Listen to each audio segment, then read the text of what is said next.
Good morning my dear students.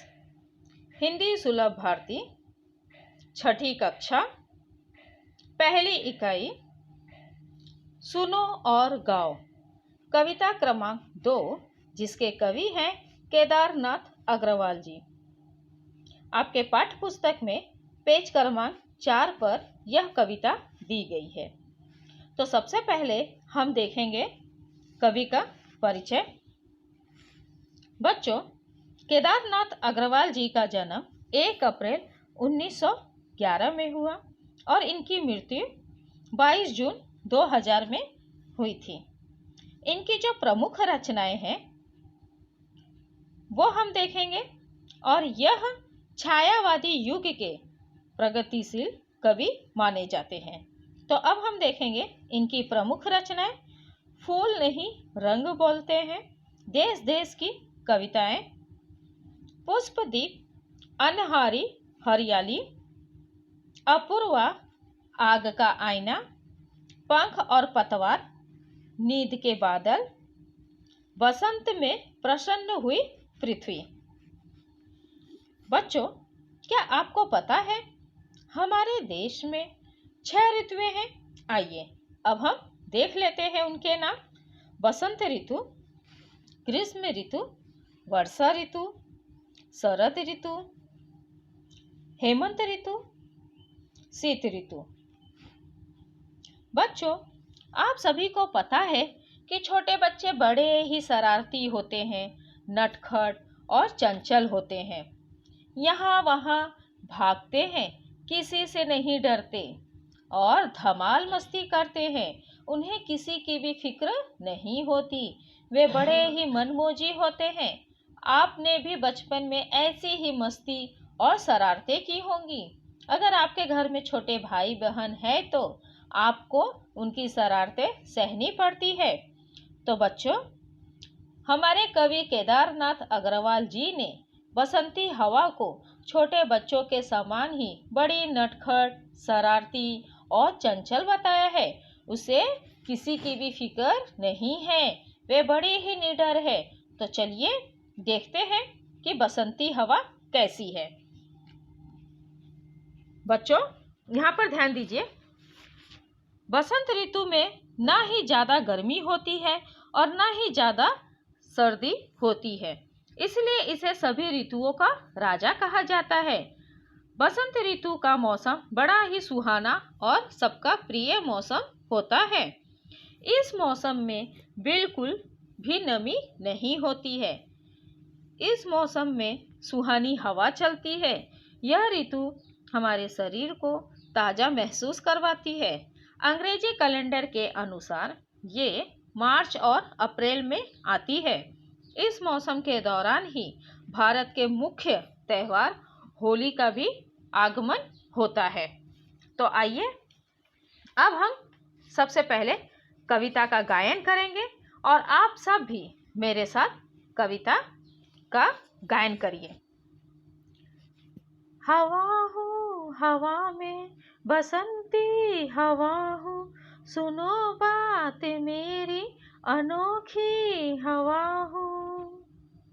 हवा हूँ हवा में बसंती हवा हूँ, बड़ी बावली हूँ बड़ी मस्त मौला, नहीं कुछ फिक्र है बड़ी ही निडर हूँ, जिधर चाहती हूँ उधर घूमती हूँ। हवा हूँ हवा में बसंती हवा हूँ, चढ़ी पेड़ महुआ थपथपाया मचाया, गिरी थम से फिर चढ़ी आम ऊपर, उसे भी झकोरा किया कान में कू, उतर कर भागी में हरे खेत पहुँची। हवा हूँ हवा में बसंती हवा हूँ, वहाँ गेहूँ में लहर खूब मारी, पहर दो पहर क्या अनेकों पहर तक इसी में रही मैं। हवा हूँ हवा में बसंती हवा हूँ, हवा हूँ हवा में बसंती हवा हूँ, खड़ी देख अलसी, लिए शीस कलसी, मुझे खूब सूझी, हिलाया पिलाया, गिरी पर न कलसी, इसी हार को पा, हिलाई न सरसों, झुलाई न सरसों, हवा हूँ हवा में बसंती हवा हूँ, सुनो बात मेरी अनोखी हवा हूँ, हवा में बसंती हवा हूँ। बहुत अच्छे, आप सभी ने बहुत अच्छे से गाया। तो आइए अब हम आगे बढ़ते हैं। बच्चों, इस चित्र को ध्यान से देखिए। यह है बसंती हवा, जो बहुत ही नटखट, चंचल और बहुत ही शरारती है। तो आइए हम देखते हैं। हवा प्राणी जीवन का महत्वपूर्ण अंग है। हवा के द्वारा ही पूरा संसार चलता है। हवा का प्रभाव मनुष्य के साथ साथ संसार के सभी छोटे बड़े जीवों पर पड़ता है। बसंती हवा इस कविता के द्वारा कवि नेचर से हमारा परिचय कराना चाहते हैं। वह हवा के महत्व को दिखा रहे हैं। नेचर के अन्य घटकों के साथ हवा के मेल जोल को दिखाया है। कवि ने इस कविता में हवा का मनोरंजक रूप दिखाया है। हवा प्रतिदिन कहाँ कहाँ घूमती है, किन किन जगहों पर जाती है और कौन कौन सी शरारतें करती है, इन सब का वर्णन उन्होंने इस कविता के माध्यम से बताया है।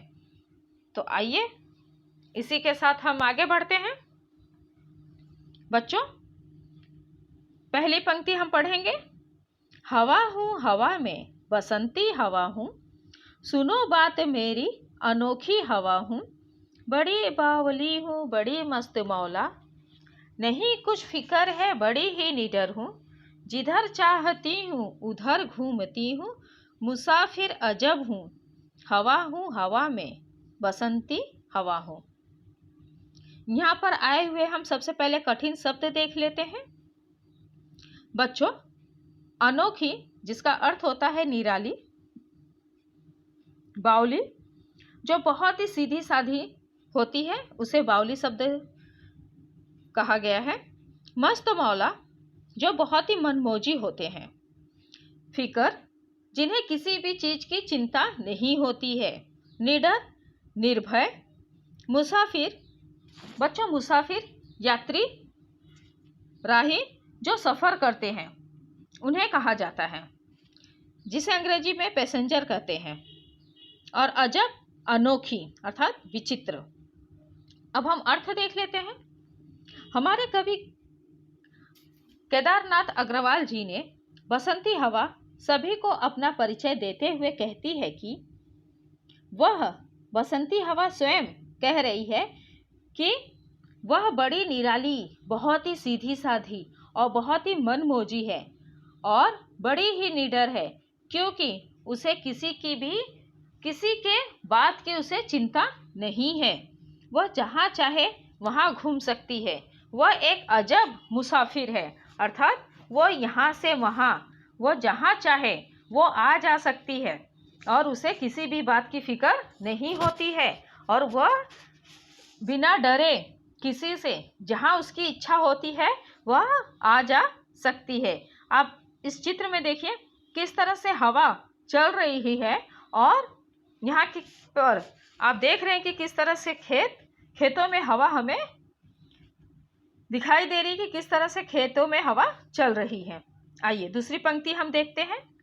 चढ़ी पेड़ महुआ थपथपा मचाया, गिरी धम से फिर चढ़ी आम ऊपर, उसे भी झकोरा किया कान में को, उतर कर भागी में हरे खेत पहुंची, वहां गेहुओं में लहर खूब मारी, हवा हूँ हवा में बसंती हवा हूँ। सबसे पहले यहाँ पर आए हुए हम कठिन शब्द देख लेते हैं। बच्चों, महुआ यह एक पेड़ है, इसका चित्र मैं आप सभी को आगे दिखाती हूँ। थम से अर्थात जोर से गिरना। बच्चों, थम का अर्थ होता है जोर से गिरना। झकोरा हम किसी को पकड़ के जब जोर से उसे हिलाते हैं तो उसे झकोरा, यह शब्द यहाँ पर दिया गया है, झोंका। लहर, जिसका अर्थ होता है तरंग, वेव। अब हम इसका अर्थ देख लेते हैं। अपनी मस्ती में मगन होकर बसंती हवा वह महुए के पेड़ पर चढ़कर बहुत उछलती कूदती है, वहाँ से नीचे गिरकर। बच्चों, जब वो महुए के पेड़ पे जब वो चढ़ती है तो उस पेड़ पे से वो धम से गिर जाती है।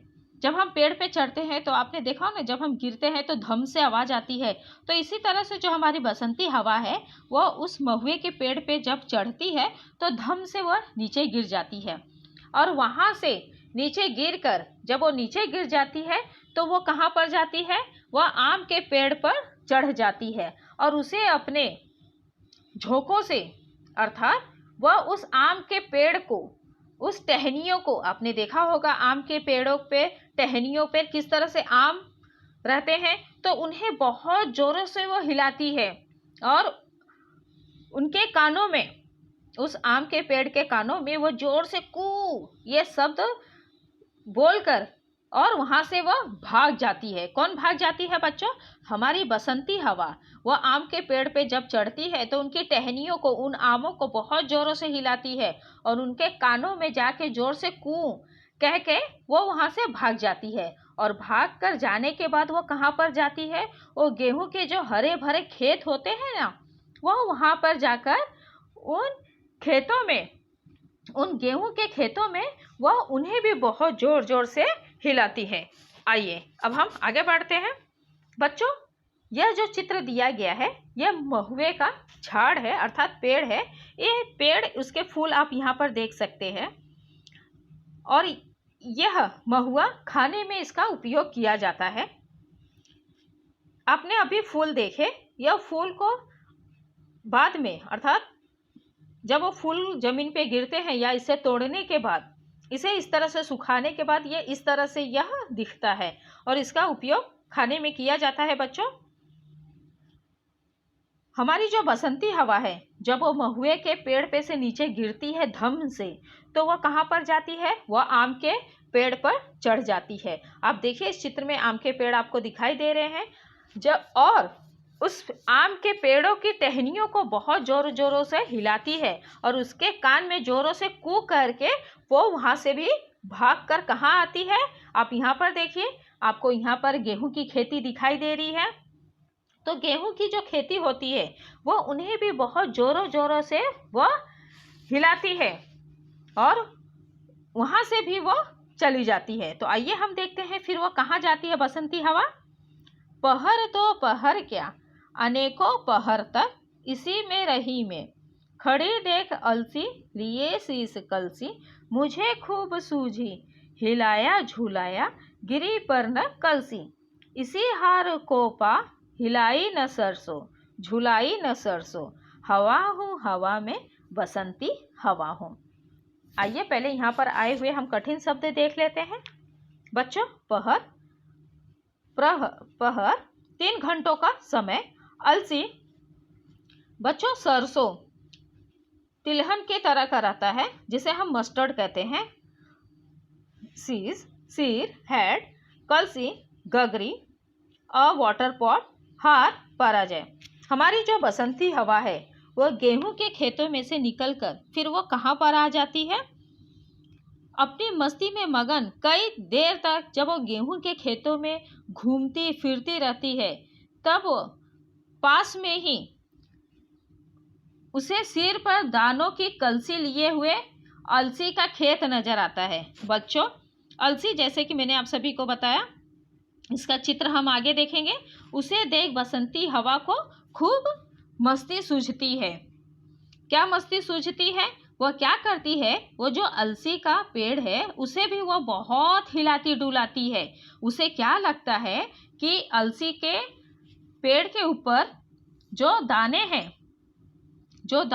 उसे क्या लगता है कि इनके ऊपर ये कलसी है। कलसी अर्थात बच्चों जो पानी का जो मटका होता है वो लिए यह खड़ी है, तो उन्हें भी वो बहुत हिलाती डुलाती है, किंतु वह नीचे नहीं गिरती है। क्या नहीं गिरते? अलसी के जो पेड़ के जो ऊपर जो फूल आए रहते हैं वो नीचे नहीं गिरते हैं। इतना करने पर भी अलसी के सिर पर से नहीं गिरती, वो फूल नीचे नहीं गिरते हैं। तो बसंती हवा को क्या लगता है, इसमें तो मेरी पराजय हो गई, मैं तो हार गई। इतना हिलाने के बाद भी यह अलसी के फूल नीचे नहीं गिरे। फिर उसने क्या किया, उसी के बाजू में ही सरसों के पौधे रहते हैं बच्चों, तो वे सरसों के पौधों को भी हिलाती डुलाती नहीं है। क्यों? उसे क्या लगता है कि जिस तरह से मैंने अलसी के पौधों को हिलाया, वो जरा से भी हिली डुली नहीं, उसके फूल उसके नीचे नहीं गिरे, तो ऐसे ही ये सरसों के भी फूल नीचे नहीं गिरेंगे। तो वे उन सरसों के फूलों को भी वो हिलाती डुलाती नहीं है और वहाँ से वह चली जाती है। बच्चों, यह है अलसी के बीज। आइए मैं इसके फूल आपको दिखा दूँ। आप सभी लोग यहाँ पर देखिए, यह है अलसी के पौधे और सुखाने के बाद किस तरह से वो अलसी के बीज यहाँ पर दिखाई दे रहे हैं। ये नीचे वाला चित्र देखिए आप, ये अलसी के बीज है और ये उसके फूल हैं। इसका भी उपयोग बच्चों खाने में ही किया जाता है। अब हम देखेंगे सरसों बच्चों, जिसे हम राई भी कहते हैं। आपने देखा होगा कि इसका उपयोग ज़्यादातर सब्जियों में तड़का लगाने के लिए इसका उपयोग किया जाता है। आइए अब हम देखते हैं सरसों की खेती। अब यहाँ पर देखिए, जो सरसों की खेती होती है वो इस तरह से पीले पीले जो फूल हैं उनमें ही ये राई होता है। सूखने के बाद इस तरह से राई के जो दाने होते हैं वे इस तरह से ये बाहर आते हैं। तो ये थी हमारी बसंती हवा, जो बहुत ही नटखट, चंचल और शरारती। आप सभी ने तो देखा है कि किस तरह से हवा वह एक जगह नहीं रहती, वह यहाँ वहाँ सब जगह घूमती फिरती रहती है। हमने कभी हवा को देखा है? नहीं, हम हमेशा हवा को महसूस करते हैं। तो हमारे कवि ने जो हमारी बसंती हवा है उसका मानवीकरण यहाँ पर प्रस्तुत किया है। आइए एक बार हम सारांश देख लेते हैं। हमारे देश में 6 ऋतुएं होती हैं। इन ऋतुओं में बसंत ऋतु को सर्वप्रिय ऋतु माना जाता है। बसंती हवा बसंत ऋतु में बहती है। बसंती हवा बावली, निडर और मस्तमौला होती है। उसे किसी बात की फिक्र नहीं होती। वह ऐसी मुसाफिर है जो जहाँ चाहे वहाँ घूमती है।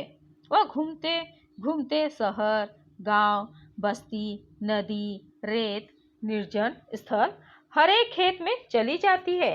वह महुआ के पेड़ पर चढ़ती है, उस पर से नीचे गिरती है और फिर आम के पेड़ पर चढ़कर बच्चों की तरह उसके कानों में जोरों से कू आवाज करके भाग जाती है।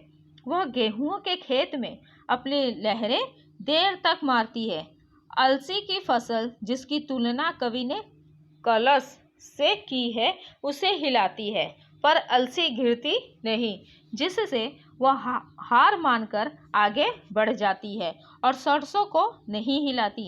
इसी तरह कवि ने बसंती हवा का यहाँ पर वर्णन किया है। तो बच्चों, आशा करती हूँ कि आप सभी को कविता क्रमांक 2 बसंती हवा यह अच्छी तरह से समझ में आ गया होगा। आप सभी का यहाँ तक के लिए बहुत बहुत धन्यवाद। Thank you.